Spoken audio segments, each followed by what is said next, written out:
Radhe Radhe Govinda Govinda Radhe Radhe Radhe Govinda Govinda Radhe. Today we are reading from Shri Radha Rasa Sudhanidhi, verse number 225. Aho!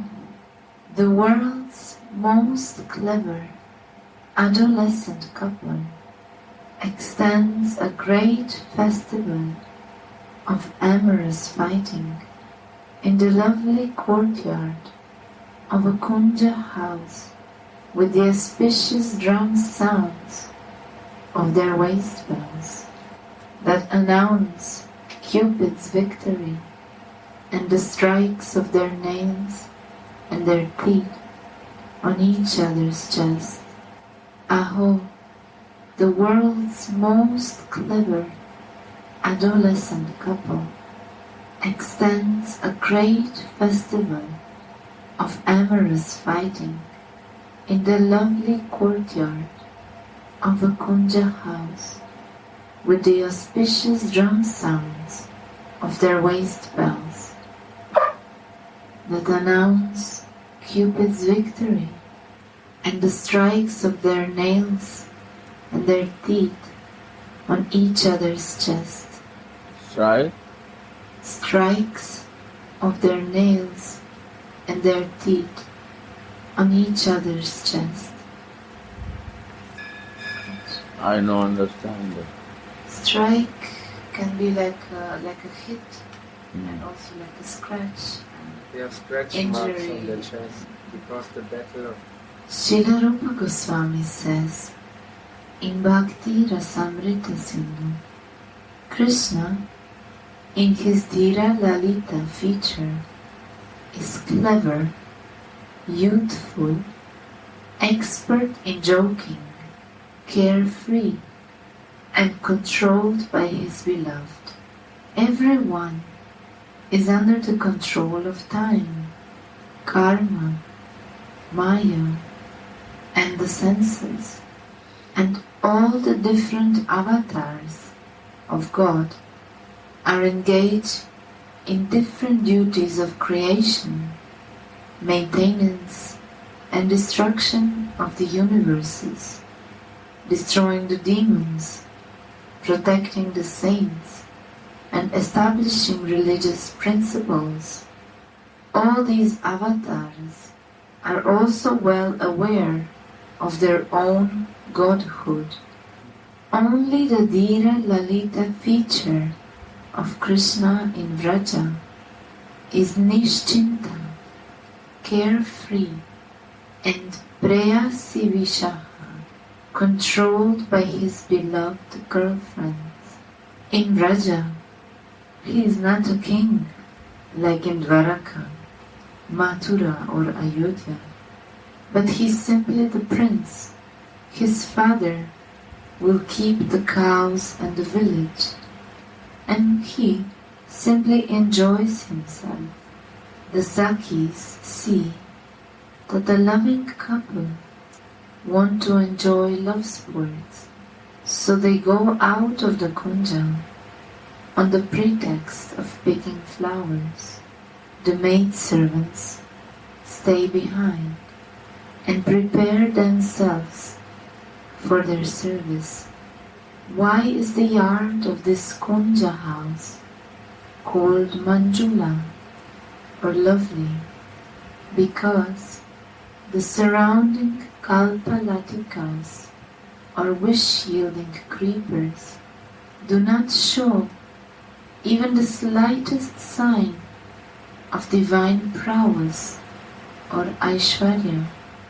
Many freshly blooming flowers hang on their tender branches, surrounded by bumblebees that serve as the kunja's gatekeepers.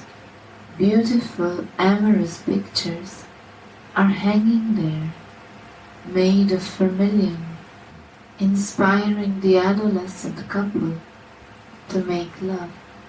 During their amorous battle, Radha and Mohana scratch and bite each other, but no one wants to admit defeat.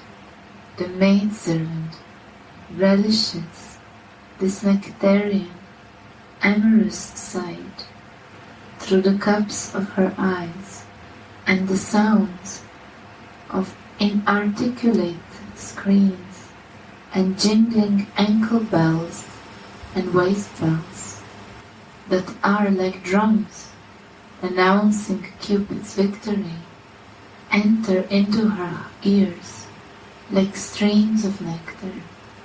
In a jeweled temple, in a lovely kunja, clever Shiradika and her lovely, fresh, adolescent Tribhanga lover swim on the waves of a playful, amorous battle.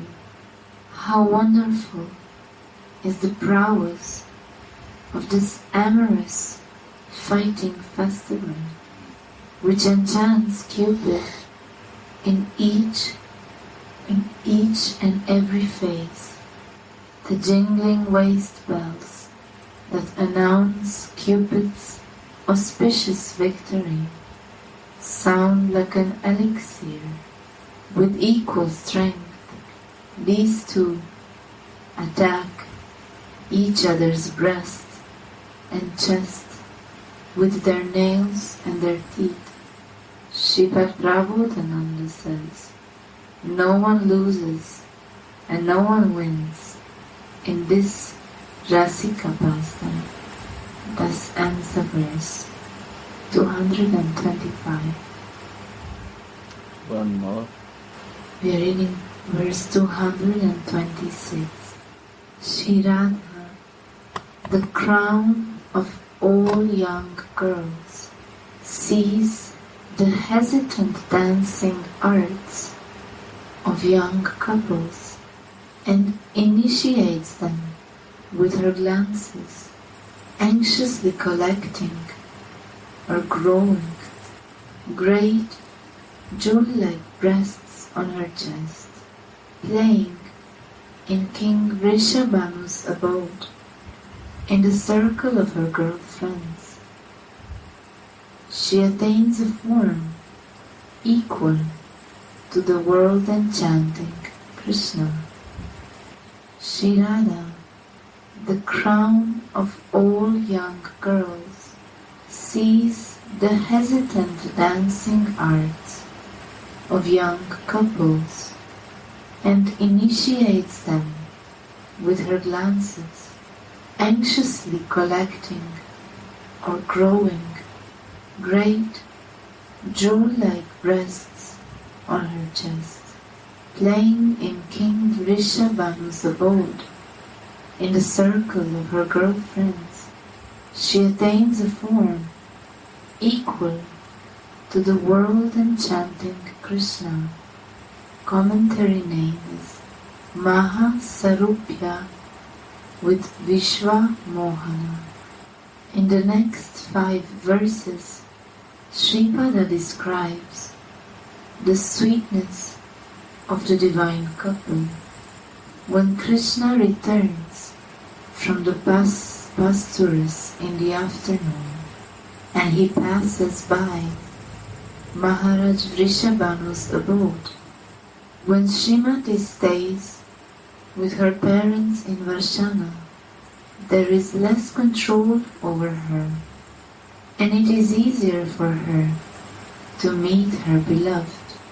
Different kinds of amorous mellows are tasted in Rishabhanu's abode, Varshana, and Jatila's abode, Yavat.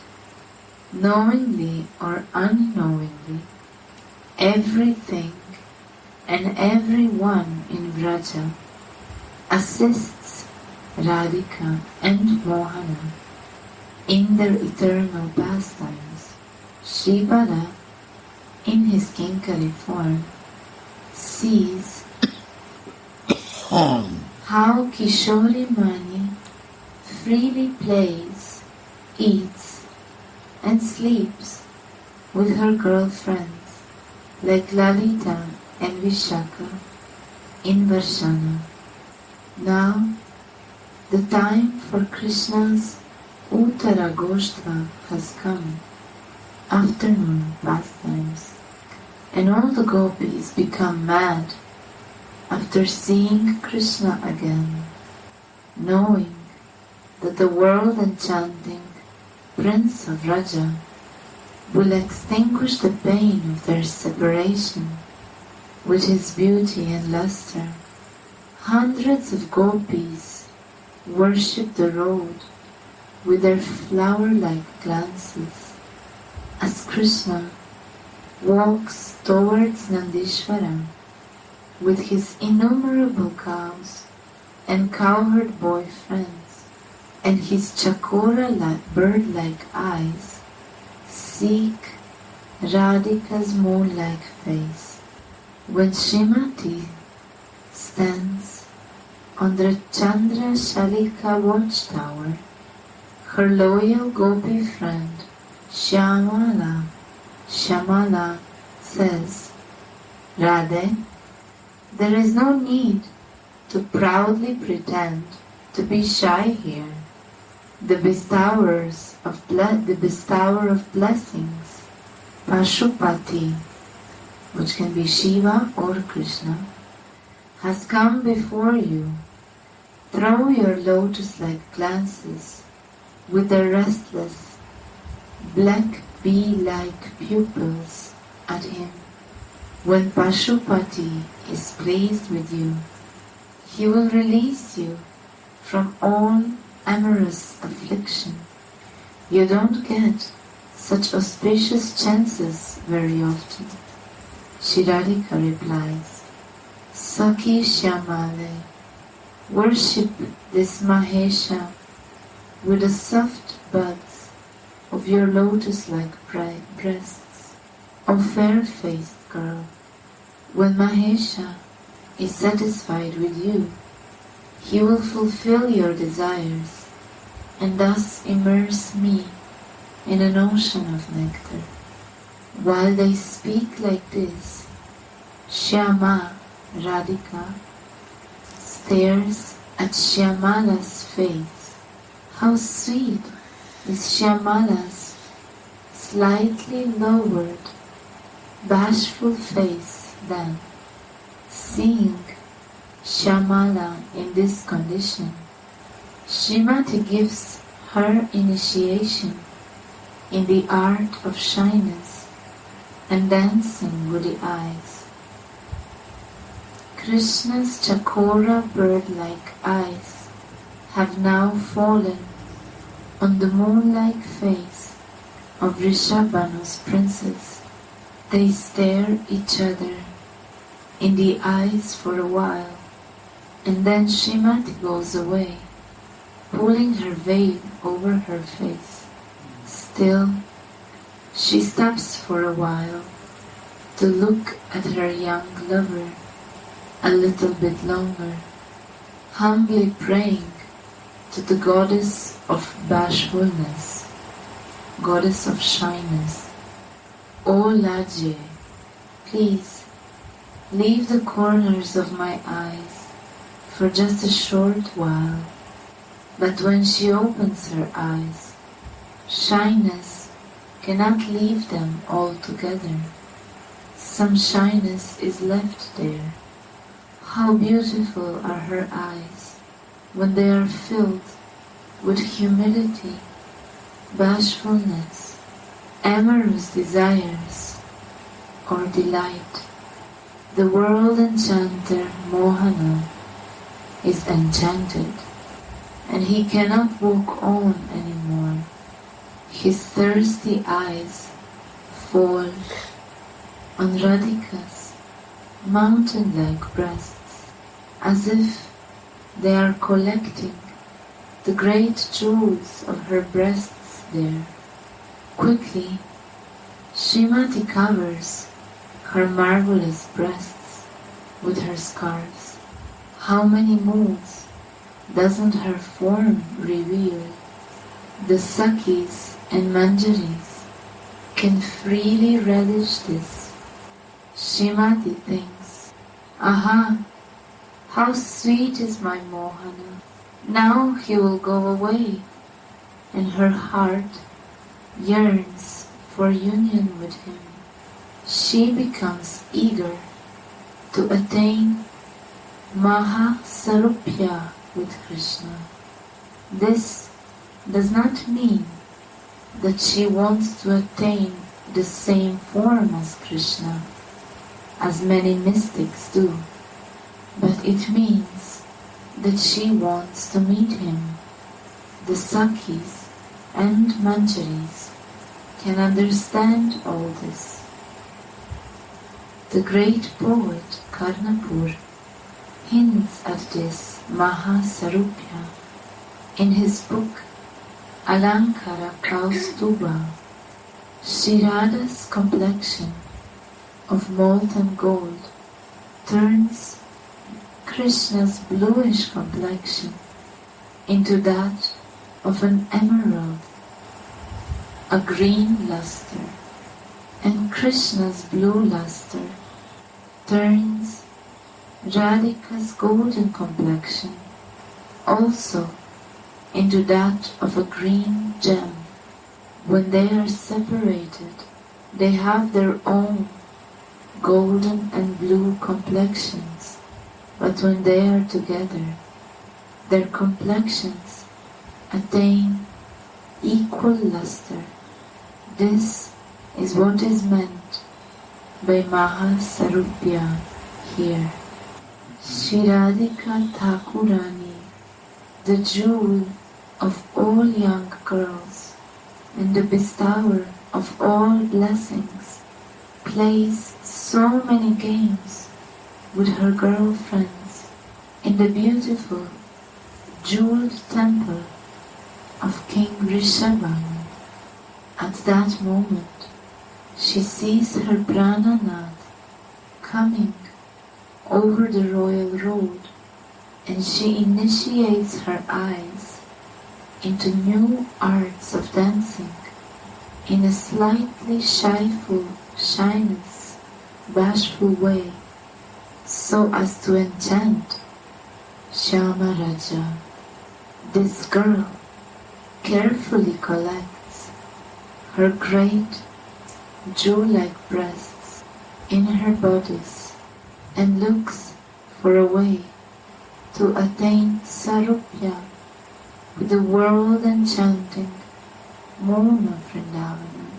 Shripad Prabodhananda distributes the nectarian descriptions of these pastimes of Radhika, the cloud of sweetness who enjoys on Mohana's chest, to the assembled devotees, as it is revealed to him within his heart.